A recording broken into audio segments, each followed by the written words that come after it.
166페이지 1번부터 39강 수업을 시작하겠습니다.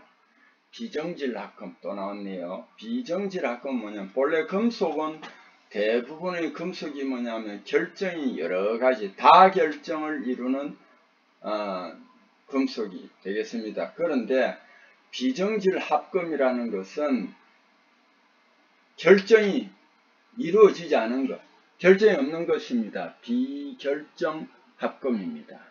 그럼 결정이 있는 것은 어떤 현상이 나타나느냐? 금속 같은 거는 결정이 있더라도 이 가공이 잘 됩니다. 잘 되는데 다결정이기 때문에 어느 정도 가공을 하면은요, 서로 충돌을 일으키겠죠. 다결정이니까 방향성이 다르니까. 그래서 더 이상 가공이 진행되지 않습니다. 그래서 이걸 가공경화 또는 변형경화라고 합니다. 그래서 어떤 때는 이걸 많이 이렇게 가공을 해야 되는데 이 제약을 받습니다. 그런 특수한 재질이 있겠죠. 그럴 때는 이게 이 신소재인데 비정질합금, 비결정성, 비결정 결정이라고 하는데 여기 조금 잘못됐네요. 비결정 결정이라고 됐네. 166페이지 여기에 비결정성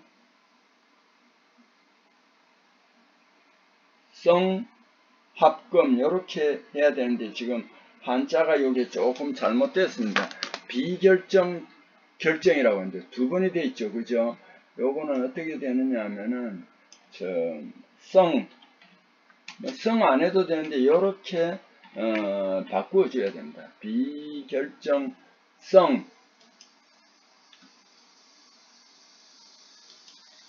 비결정의 성질을 나타내는 합금이다. 이렇게 해줘야 되거든요. 여기 지금 잘못됐습니다. 한자를 공부하는 건 아닌데 여러분은 요 위에다가 그냥 그 책에다 비결정성 합금이라고 그렇게 해주면 되겠습니다. 이 비정질합금 또는 비결정성 합금이라고 하는데 요거는 냉각하는 방법, 만드는 방법이 두 가지가 있습니다. 기체 상태에서 아주 급냉해가지고 결정이 생기지 않도록 하는 것이 기체 급냉법이고요. 근데 기체에서 급냉하는 방법은 딱 두 가지뿐입니다. 고온을 유지해야 되겠죠. 진공정착이라든지 스퍼트법. 이거는 굉장히 쉽게 말하면은 비용이나 이런 면에서도 좀 불리합니다. 그러나 성질은 굉장히 우수하겠죠. 기체급냉법. 금속 액체급냉법은 액체 상태에서 바로 급냉을 해버립니다. 그럼 결정이 안 생깁니다. 여기는 롤 하나에다가 그걸 액체 상태를 거기 돌리는 곳에서 롤을 이용해 가지고 급냉시키는 단롤법, 롤 두 개를 하는 거 상롤법. 회전시켜서 회전시키면 이게 날아가지 않습니다. 왜? 원심력에 의해서 원심 급냉. 그 다음에 분무법 이런 것이 분무는 우리 스프레이라고 하죠. 이런 방법 등이 있습니다. 비정질합금 전기 저항이 크고 온도 이전성은 적습니다. 그 용접을 하면 결정이 생겨버리기 때문에 결정화로 용접이 불가능합니다. 열에 약하고 고온 결정화, 고온이 되면 결정화가 되어버립니다. 고온 결정화로 다른 재료로 되며 얇은 재료에 사용할 수 있습니다. 경도 높고 그 대신 경도 높고 연성양호, 요게 장점이 되겠습니다. 경도 높고 연성양호, 이게 장점이 되고요. 가공경화 현상이 나타나지 않습니다. 그 다음에 고주파 같은 데서는 고주파 특성이 우수합니다. 이런 장점이 있습니다. 자, 3번. 구리합금 중 석출경화. 석출경화는 시효경화와 같습니다. 석출경화는 시효경화. 요게, 왜 한자로 써놨나 이런데 이거 한자 공부하라는 게 아니고 석출경화는 시효경화. 왜 여기 한자로 써놨냐면은, 자, 여러분, 석출이라는 이 용어를 알아야 됩니다. 석출은 뭐냐면은, 가령 하나 순체를 봅시다. 910도와 1400도 사이 높은 온도죠. 거기에서도 벌겋게 달아있는 상태지만은 그게 뭐냐면은 고체입니다. 감마 고용체입니다. 고체입니다. 거기에서 723도 이하로 내려가면은 또 고체가 됩니다. 이럴 때 고용체에서 고용체, 고체에서 고체 다 같은 말입니다. 이것을 우리는 석출이라고 합니다.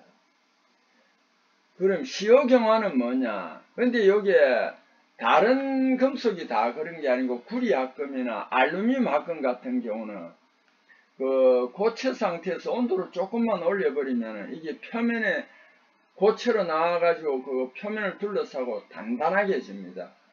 그래서 이걸 석출경화라고 하는데요. 또 요거는 특히 뭐냐면은 비철합금을 만들어 두고 계절에 따라서 온도 변화가 심하죠. 자, 우리나라 같은 데도 한번 봅시다. 지금 여름에는 막 30 몇 도까지 올라가잖아요. 체감온도는 막 40도까지 올라가잖아요. 그죠?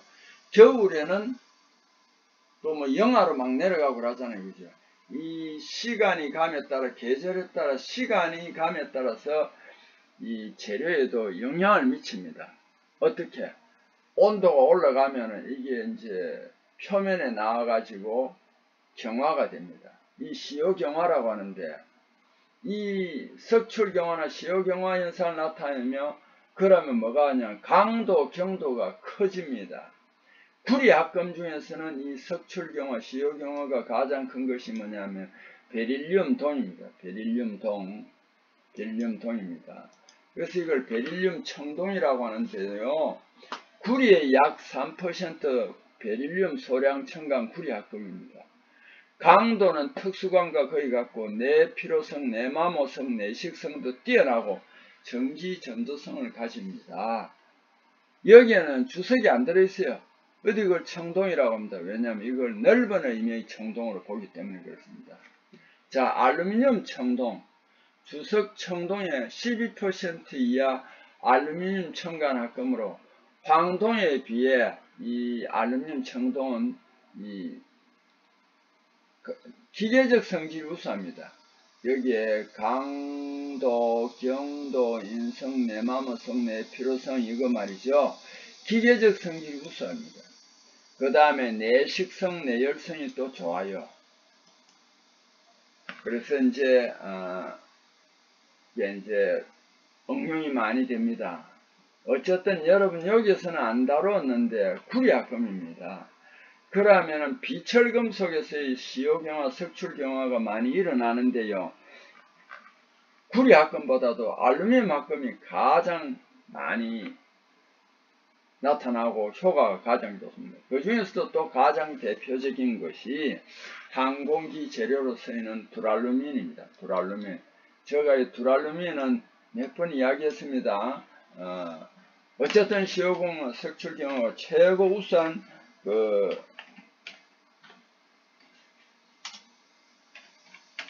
두랄루민은요, 시효경화, 석출경화가 가장 우수합니다. 그래서 요걸 저는 이런 식으로 했습니다. 알루미늄 R9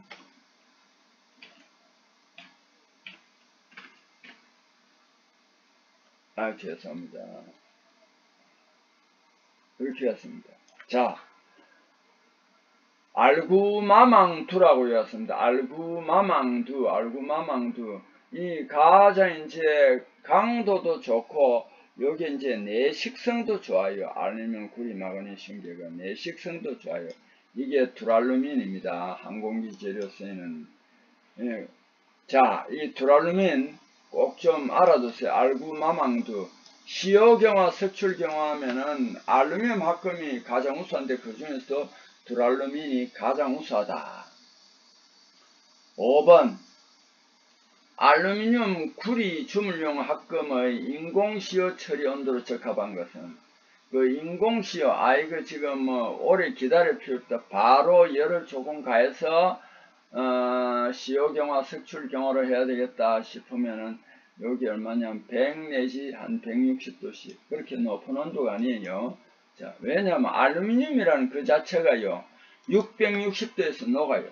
근데 이게 합금을 하면 그거보다 더 낮은 온도에서 녹아요. 그래서 여기 시효경화는 100 내지 160도씨입니다. 여기 시효경화, 석출경화에 대해서 다시 한 번 더 설명을 했네요. 금속 합금이 적정 온도에서 일정 시간이 지날 때 단단해지는 현상입니다. 이 알루미늄 납 같은 건 용융온도가 낮기 때문에 인공시효를 하지 않아도 됩니다. 상온경화는 자연시효입니다. 근데 구리는 1000도가 넘거든요. 그래서 이거 가열해가지고 구리는 인공시효를 하고 알루미늄 납합금 같은 거는 상온에서 경화하기 때문에 자연시효를 할 수 있습니다. 이 시효경화는 고온에서 고용체 금속을 고온가열하여 장시간 방치하면 시간경과 함께 경화되는 성질인데 요게 정의입니다.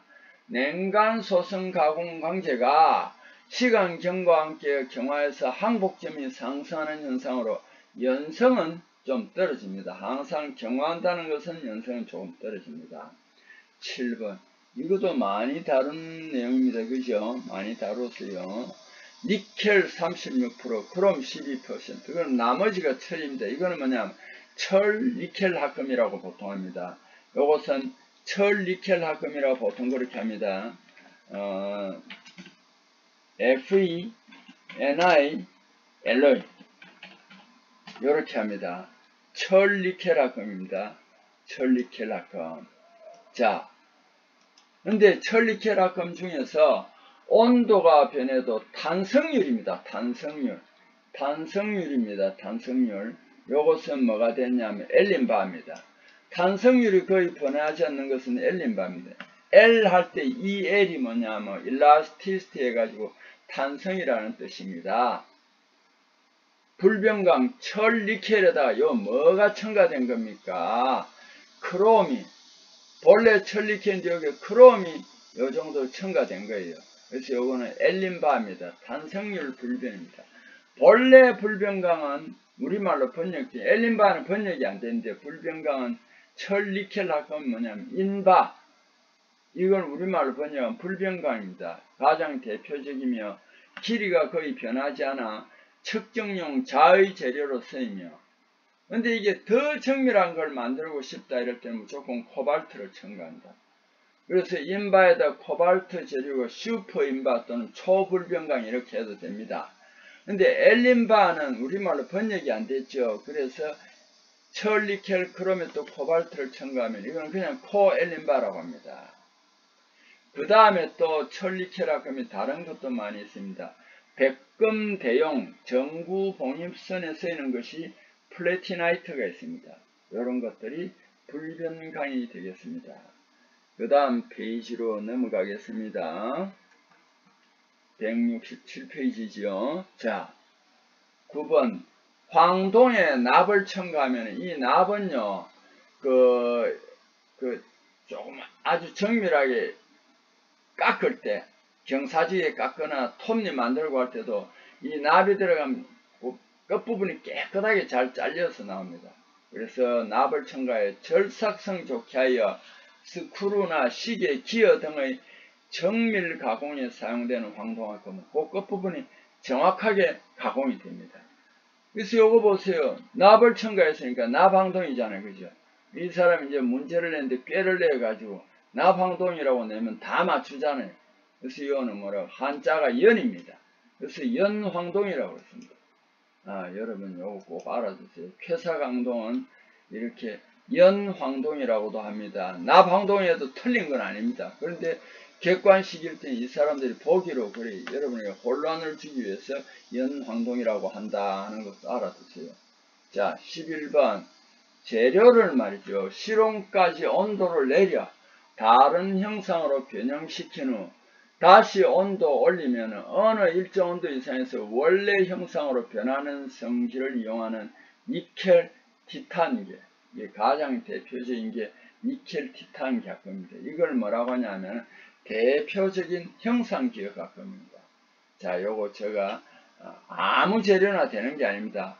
고온척은 우리 순철일 때는 고온척 조직이 오스테나이트입니다. 근데 요거는 이제 합금이에요. 자, 고온척 이걸 이제 모상이라고 합니다. 이걸 기본으로 하기 때문에 모상이랍니다. 고온척 모상과 저온으로 온도를 급냉해버린 마텐자이트 상이 됩니다. 이건 저온층은 마텐자이트 상에서 결정 배열이 현저하게 다릅니다. 저온도 측에서 형태 변형 가해도 일정 온도 역변태 온도 이상으로 가열하면 본래 형태 모상, 이게 모상입니다.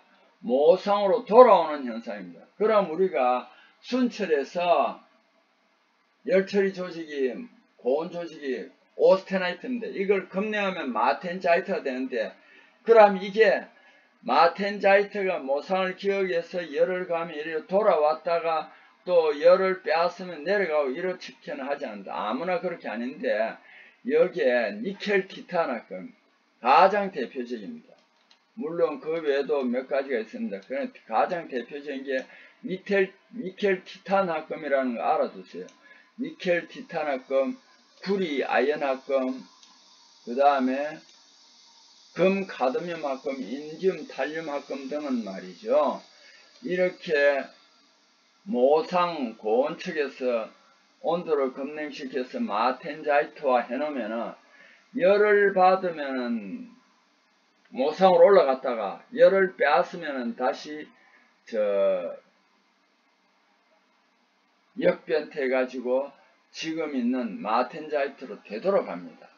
이게 형상 기억학급입니다. 이 대표적인 게 제가 자동문을 많이 설명하는데, 자동문이 딱 있으면 우리가 세 사람이 딱 그 입구로 들어갑니다. 들어가면은 체온이 한 뭐 40도 정도 되면 120도 정도 되겠죠. 그러면 마텐자이트에서 오스테나이트 모상으로 올라가 버립니다. 그럼 문이 열려요. 세 사람이 이제 그 문에서 이제 열려가 저 안쪽으로 들어가 버리면 또 온도가 떨어지겠죠. 그럼 이게 다시 마텐자이트로 가버려요. 이런 것을 우리는 형상기억합금이라고 합니다. 13번 구리에 5 내지 20% 아연 첨가 황동으로 강도 낮습니다. 전연성이 좋고 색깔이 금색에 가까워 모조금, 판선 등에 사용하는 것이 톤백입니다. 톤백. 자, 톤백에는 또 세분할 수 있습니다. 여러 가지가 있는데 그냥 우리는 뭐 황동합금은 크게 세 가지로 나누는데, 이 톤백과 문점메탈, 그 다음에 73황동은 가공용 황동입니다. 그걸 탄피황동이라고 합니다. 왜 탄피황동이라고 하냐면 2차 대전에 73황동은 가공이 쉬워서 총알이나 이런 뭐 기관총 같은데 탄피로 많이 쓰였습니다. 요즘요 우크라이나를 러시아가 침공했죠. 그래서 러시아가 우크라이나를 침공했는데 그 이제까지 평화를 추구하면서 각 나라들이 무기에 별로 신경을 안 썼어요. 그러다 보니까 무기도 부족하고요. 뭐가 부족하냐면 단피 이게 부족합니다. 탄약이 부족합니다. 그래서 러시아도 지금 사람도 많이 죽었지만 탄약하고 이런 게 부족하니까 심지어 북한에 가서 저번에 구입을 해가 갔잖아요. 지금 우크라이나 같은 나라는 우리나라에다가 무기나 탄약을 좀 수출해달라고 지금 굉장히 그걸 많이 하고, 그러다 보니까 유럽하고 이런 데도 안심하고 있다가 보니까 큰일 났다 싶으니까 지금 막 폴란드 같은 데는 우리나라 K2 전차라든지 K9 자주포 같은 거 막 사가 가잖아요. 그죠? 그래서 거기에 또 이제 무기를 만드는 게 그 한화라든지 하나라든지 그 다음에 현대 로템 같은 데 이런 데 창원에서 그 무기를 많이 만듭니다. 그걸 이제 우리 박정희 대통령 시절에 그 창원에다 그 공장들을 만들었어요. 근데 우리는 남북이 대치하고 있으니까 이런 걸 항상 만들고 실험도 하고 이러니까 지금 세계 각국에서 우리나라 이제 그 무기를 막 구입하려고 야단입니다. 심지어 미국 같은 데서는요, 그 조선 있잖아요. 항공모함이나 함정.